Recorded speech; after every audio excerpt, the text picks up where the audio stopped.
എടി നിന്റെ അടുത്ത് ഒരു അല്പ സ്നേഹം കാണിക്കാന്ന് വിചാരിച്ചാലേ നീ ആയിട്ട് തന്നെ അതില്ലാതെ. അയ്യോ, അത്ര കഷ്ടപ്പെട്ട് എന്നെ ആരും സ്നേഹിക്കണ്ട. അതല്ല ലക്ഷ്മി. ഏതല്ല ലക്ഷ്മി? ഞാൻ സുരഭിയോട് വീട്ടിൽ വരാൻ പറഞ്ഞപ്പം നീ കയറി ചെന്ന് പറഞ്ഞു എന്തിനാ അവൻ വന്നിട്ട് വന്നാ മതി എന്നുള്ളത്. ഓ, അതാണോ കാര്യം?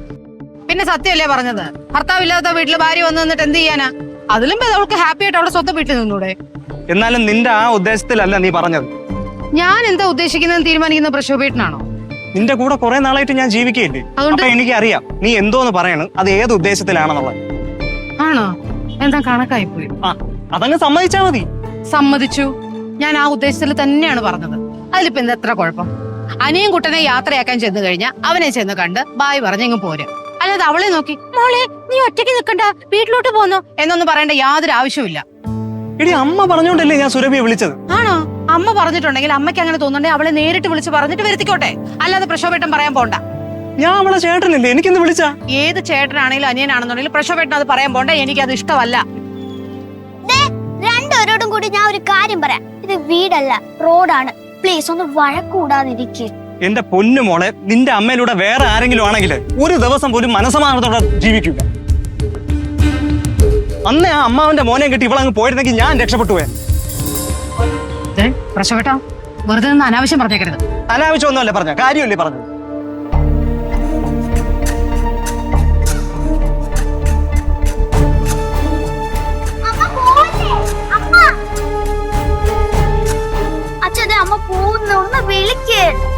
മോളെ ഇതൊക്കെ അവളുടെ ജാടയാണ്. അവള് പോയാൽ അതുപോലെ തന്നെ തിരിച്ചു വരും. വരാതെ പിന്നെ എവിടെ പോവേ? ഇടി ഇതൊക്കെ അവളുടെ പ്ലാനാണ്. മുമ്പ് ഒരിക്കലേ ഇതുപോലൊരു പോക്ക് പോയതാ. ഞാൻ വീട്ടിൽ എത്തണ മുമ്പ് അവളെത്തി. എന്നിട്ട് നിന്റെ അച്ഛമ്മയുടെ അടുത്ത് എന്തോന്ന് പറഞ്ഞു കൊടുത്തന്നാ ഞാൻ കാറ് കയറ്റാതെ പോയെന്ന്. അച്ഛമ്മേലെ വായിരിക്കണം ലാസ്റ്റ് ഞാനാ കേട്ടത്. എന്നാലും അച്ഛനൊന്ന് വിളിക്കായിരുന്നു. മോള് വിഷമിക്കാതെ, നിന്റെ അമ്മ തിരിച്ചു വരും. അല്ലാതെ പിന്നെ എവിടെ പോയ? നോക്ക് മതിയോ?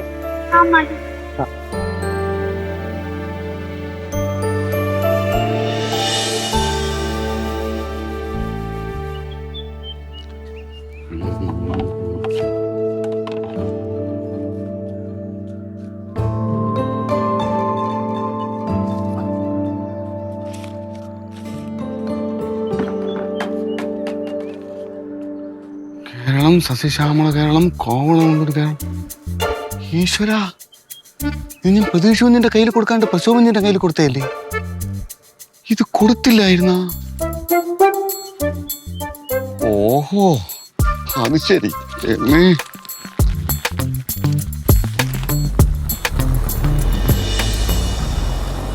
ആഹാ, ചോദിച്ചിട്ട് തന്നെ മേൽക്കാൻ. അത് ശരി.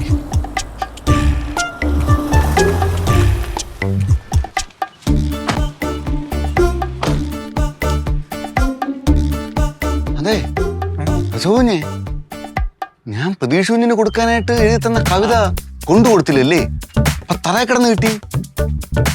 അല്ല, പ്ലെയിൻ വല്ലതും പോയിരുന്നായിരുന്നു വഴി? 2-3 പ്ലെയിൻ പോയായിരുന്നു. ചിലപ്പോ അനിയൻകുട്ടൻ വായിച്ചോണ്ടിരുന്നപ്പോഴേ കാറ്റടിച്ചെങ്ങാനും വീണതായിരിക്കും മുകളിൽ നിന്ന്. അതെ. അപ്പൊ അങ്ങനെ വീണതായിരിക്കും അല്ലേ? അപ്പോഴേ പ്രതീക്ഷ കുഞ്ഞിന്റെ അവിടുത്തെ അഡ്രസ് ഒന്ന് തരണേ, ഞാൻ അയച്ചു കൊടുക്കാം. അത് ഞാൻ കിട്ടുമ്പോ തരാം. കിട്ടുമ്പോ തന്നാ മതി. പിന്നെ ലക്ഷ്മി വന്നായിരുന്ന? നിങ്ങളെല്ലാം കൂടെ ഒരുമിച്ചല്ലേ പോയത്? ഒരുമിച്ച് തന്നെ പോയത്. അവള് ഫ്രണ്ടിനെ കാണാൻ വേണ്ടിട്ടൊന്ന് ഇറങ്ങിയായിരുന്നു. പിന്നെ എന്തിനാ എന്റെ അടുത്ത് ചോദിച്ചത്? അല്ല, വന്നോന്ന് അറിയാൻ വേണ്ടിട്ട്. ആകാംക്ഷ. അതെ. ശരി പിന്നെ. ശരി. പിന്നെ ഞാനും കൊച്ചമ്മേടെ കൂടെ ഒരു വട്ടം പ്ലെയിനിൽ കയറിയത് തന്നെ. എനിക്കറിയാം ജനലുണ്ടോ, ജനലിൽ കൂടെ എറിഞ്ഞു കഴിഞ്ഞെങ്കിൽ താഴെ വീഴുമെന്നൊക്കെ. തീരെ അങ്ങ് പൊട്ടനാക്കെയാണ്. നടക്കട്ടെ. എന്തായാലും അഡ്രസ് കിട്ടിയ ഉടനെ ഈ കവിത അയച്ചു കൊടുക്കും.